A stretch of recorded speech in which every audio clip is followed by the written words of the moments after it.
belum dengar dari Pemkot Pak yang masalah itu gimana. Setelah Pemkot kasih argumen seperti ini, kita kita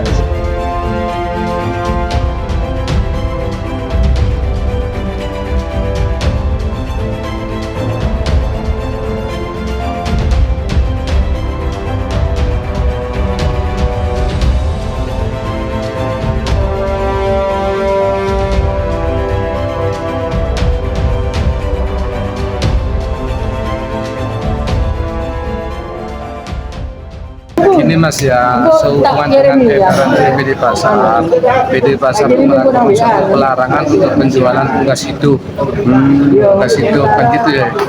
Mungkin PD Pasar kan segmen pasarnya untuk ayam kampung kan orang baru beli hidup baru dipotong kan gitu. Beda dengan ayam potong.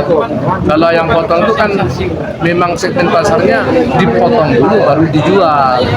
Sini yang menjadi permasalahan. Jadi dari PD Pasar sudah menyediakan tempat pemotongan terpusat di 3 tempat rencananya, di Babaan, terus di Putaran Selatan dan Wonokromo. Nah, bagaimana dengan orang-orang yang pengejar yang ayam kampung ini? Nah, ini yang tidak terakomodasi kan gitu. Nah, sehingga untuk mencapai bagaimana solusi yang terbaik, ya kita mengajukan hearing, tukar pendapat, mungkin ada solusi yang harus didapat dari sana gitu loh. Hasilnya dari hearing tadi gimana? Kan sementara ini pembongkaran itu bisa ditunda. Terus yang kedua, Komisi B itu juga mengajukan agar pasar diadakan tempat pemotongan unggas mini. Jadi di setiap pasar disediakan tempat pemotongan unggas mini sesuai dengan kapasitas dan kebutuhan pedagang. Itu pengajuan dari Komisi B. Kalau di Wonokromo sendiri, Pak, seperti apa kejadian di lapangan? Digeser atau di Kalau relokasi atau ini seperti kan apa? rencana dari PD Pasar akan diadakan pembangunan untuk pemotongan unggas, di mana pemotongan itu istilahnya bukan manual lagi, tapi mempergunakan mesin sehingga kapasitasnya lebih banyak. Menurut Pak Agus tadi, selama pembangunan ini berlangsung, untuk Wonokromo karena lahannya itu masih banyak yang kosong, itu nanti cuma digeser. Nah, untuk Bakban ini karena tidak ada lahan, ini sampai sekarang yang belum ada titik temu mau ditampung di mana pedagang-pedagang ini untuk sementara selama pembangunan itu berlangsung. Jadi saya mohon Pemkot nanti juga memahami kalau ayam kampung segmennya itu memang dijual gitu, kalau ayam boiler nanti dijual matinya kan gitu. Ini bukan kegaduhan, pedagang itu mempertanyakan bagaimana nanti ke depannya setelah pasar unggas itu bagaimana ke depannya. Karena kan kita ini bukan lagi menertibkan atau menyuruh keluar pedagang unggas, enggak. Kita ini hanya menyesuaikan dengan peraturan bahwa tidak boleh setiap pasar potong unggas. Nah, pedagang-pedagang ini bertanya, terus aku gak potong ning pasarku karena sudah sekian lama di sana. Aku potong ning di. Nah, monggo, kita makanya untuk pasar Babaan dan Wonokromo kami putuskan di minggu ini harus bersih dulu pedagangnya supaya kita bangun RPU. Setelah nanti RPU ada, monggo diatur. Gitu loh. Tapi pedagang yang saat ini punya buku pun monggo, tapi tidak boleh nyembelih. Bolehnya jual daging hidup. Nah, ini teman-teman dari tempat dulu juga bertanya, bagaimana Pak, saya udah 1 minggu atau 2 minggu atau 1 bulan itunya dikosongin. Ya monggo, kita betul-betul apresiasi apa sebenarnya kita terima. Cuman jangan sampai ke depannya pasar-pasar ini dikonotasikan kotor karena potong unggas. Karena pedagang-pedagang unggas ini saja ini ya gak begitu-begitu amat gitu loh. Tapi mereka sebenarnya mau ditata juga. Mereka bertanya bagaimana sih ke depannya. Dan alhamdulillah jadi ada solusi untuk pasar Babaan dan pasar Wonokromo dibangun dulu. Nah, ke depannya bagaimana ya kita ikuti dulu. Dalam proses pembangunan nanti apa ada relokasi atau seperti apa? Kalau untuk pedagang Wonokromo cuma relokasi geser sedikit sih, kan masih ada sisa itu. Nah, untuk pasar Babaan mungkin yang agak bergeser agak jauh. Itu artinya bukan semua, kalau bahasa ekstrimnya pengusiran, bukan ya? Mereka tetap jualan. Istilahnya penataan ya. Penataan. Nggak ada. Kalau untuk tahun ini berapa pasar yang menjadi target penataan? Untuk yang jadi RPU tahun ini hanya 2. Wah. Di Pasar Wonokromo dan Pasar Babaan. Mudah-mudahan di tahun-tahun berikutnya ketika ada mungkin pedagang menunjukkan bahwa sikap yang mendukung, mungkin ada harapan saya di pasar sih ditambah lagi di pasar mana lah supaya pasarnya juga tersebar gitu. Jadi teman-teman juga enak, nggak terlalu jauh.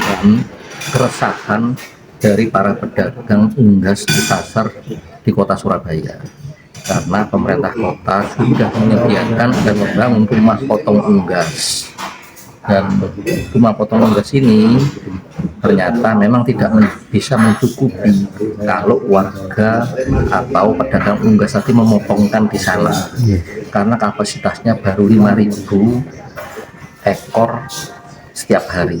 Sedangkan kalau di kota Surabaya, laporan dari Persatuan Pedagang Unggas itu ada sampai 25.000 setiap hari. Jadi kan tidak nutup. Tapi setelah dijelaskan oleh Direktur Perseroda Pasar Surya maupun dari bagian perekonomian bahwa tidak seluruhnya saat ini pedagang unggas yang juga memotong di pasar itu langsung ditertibkan, tapi secara bertahap sampai pemerintah kota atau swasta bisa memberikan rumah potong unggas yang bisa digunakan oleh pedagang pasar unggas. Tetapi ada memang beberapa pasar unggas yang harus memotong di sana, di pasar Tembok, di Babakan, karena itu juga mereka juga ya kita tahu sendiri, mereka kalau memotong di situ kesehatannya, higienisnya, baunya juga mengganggu pedagang pasar lain. Dari apa yang disampaikan tadi, intinya pemerintah kota itu secara bertahap sosialisasi lebih dahulu sampai bisa menyediakan rumah potong unggas, baru seluruh mereka yang memotong di pasar tadi itu ditertibkan. Pada dasarnya dilarang memotong unggas di dalam pasar itu sendiri, dan pemerintah kota dalam hearing tadi Komisi B mengusulkan ada tempat potong unggas di setiap pasar yang representatif. Artinya kalau pasar kecil ya tidak bisa, paling tidak itu pasar sedang bisa menyediakan rumah potong unggas yang terpisah dari pasar. Kalau terpisah akan juga mengganggu pedagang selain unggas. Pak, ini rencana jangka pendeknya ini kan pedagang juga ada yang digeser, ada yang masih bingung, kayak Tembok, pasar Babakan ini yang apa ya, luasannya sempit. Ini seperti apa? Mereka ini bingung, pedagang ini. Ya, akan terfasilitasi oleh pemerintah kota. Dan para pedagang ini kan sudah lama mereka berdagang di situ, dan juga ya kalau kita lihat ya tidak layak, karena itu harus campur dengan mereka yang berjualan sayur, beras, bahan-bahan pokok penting, minyak dan sebagainya. Itu memang tidak layak, karena memang sudah diatur baik dari peraturan menteri maupun Perda Kota Surabaya yang belum pernah saat ini diganti. Perdanya tahun 1995, ini 31 tahun belum ganti. Artinya apa ya, harus kita memberi kesadaran ke masyarakat, kita memfasilitasi. Pada dasarnya intinya pemerintah kota, Komisi B jangan sampai nanti mengorbankan warga yang berjualan maupun memotong unggas sementara di pasar ini. Tapi tadi hearing tadi sudah ada win-win solution, Pak ya, sudah ada solusinya. Ada win-win solusinya agar pemerintah kota tidak menertibkan dahulu pedagang pasar unggas yang memotong di pasar itu. Sebelum PD Pasar Surya atau Perseroda Pasar Surya menyediakan fasilitas potong unggas. Perkecualian ada di pasar itu, mereka harus memotong di sana, di tempat rumah potong unggas.